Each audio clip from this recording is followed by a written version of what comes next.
Arvind Mills. Punit Lalbhai joins us, Executive Director with Arvind Mills. Punit, good morning. Thank you for joining us. Now, let's first understand the big picture, both in terms of demand and the decline in denim volumes. Is this a one-off or this could be a trend because of problems in China?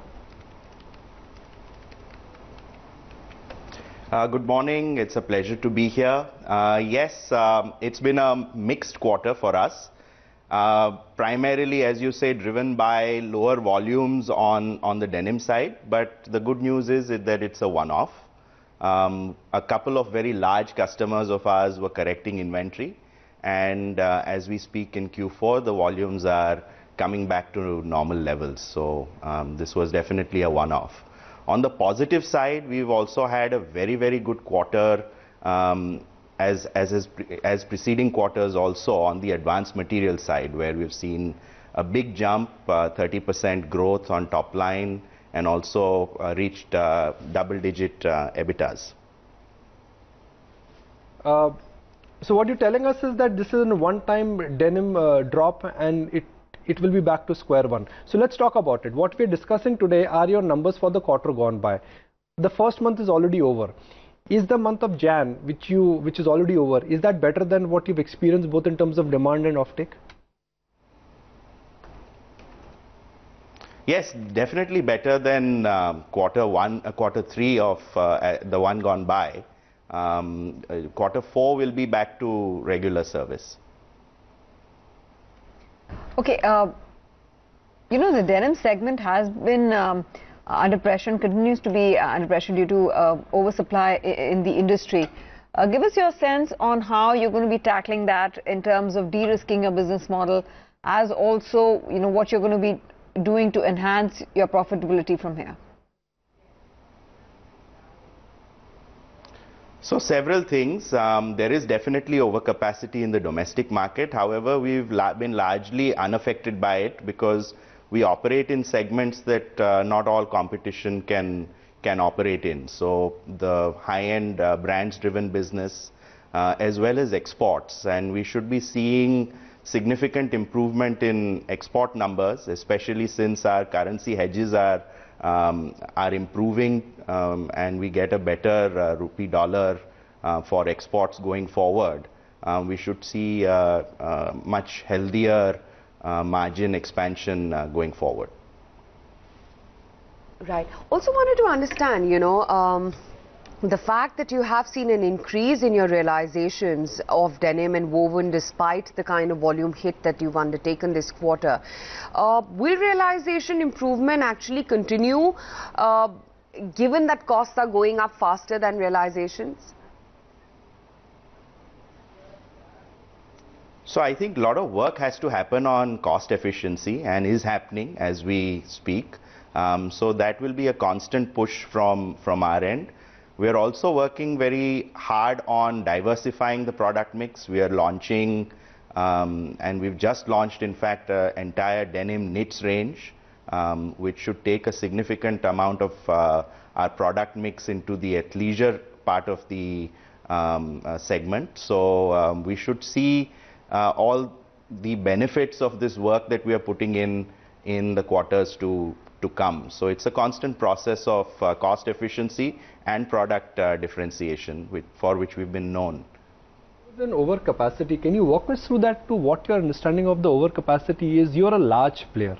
You will have benefits of scale, distribution, reach, the muscle of buying power. So when do you think the smaller player will have problems in competing with you? A. B, at a global level also, it would be great if you could throw some light on the demand versus capacity scenario.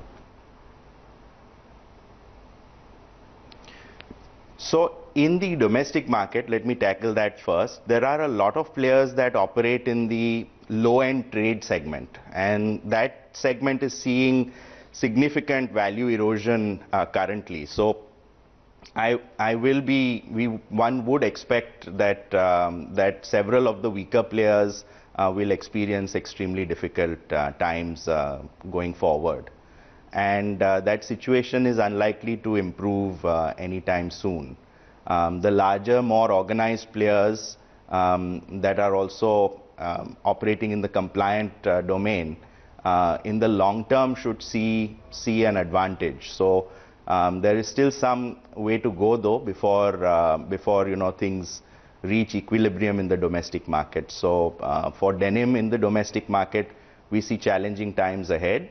However, because we operate in the higher end segments that are not so hyper competitive, we don't anticipate huge problems because of this. On the export side, there is definitely some recalibration happening as China becomes more expensive and as global large customers see over-dependence on China as a big risk. Many other regions are benefiting, and India stands to be a potential beneficiary to this global trend. So I think a lot more opportunities are going to come up on the export side going forward. What is the update on when all the other Arvind group of companies will get listed? I mean, how soon should we expect them? Couple of weeks. Couple of weeks. Okay. All the procedures are going as per plan. And what is, we are talking about the listed company right now, but what's happened to the apparel demand for the quarter gone by? Because there was a Diwali, there was a Dashera. If I look at Aditya Birla fashion retail numbers which came out 2 days ago, they look strong. So how has been the aggregate demand for your apparel and the branded business? We're going to declare results of that business next week. So because we are in that silence period, I would not like to comment on that right now.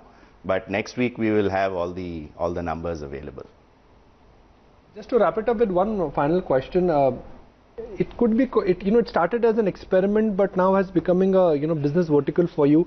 Your advanced fabric business.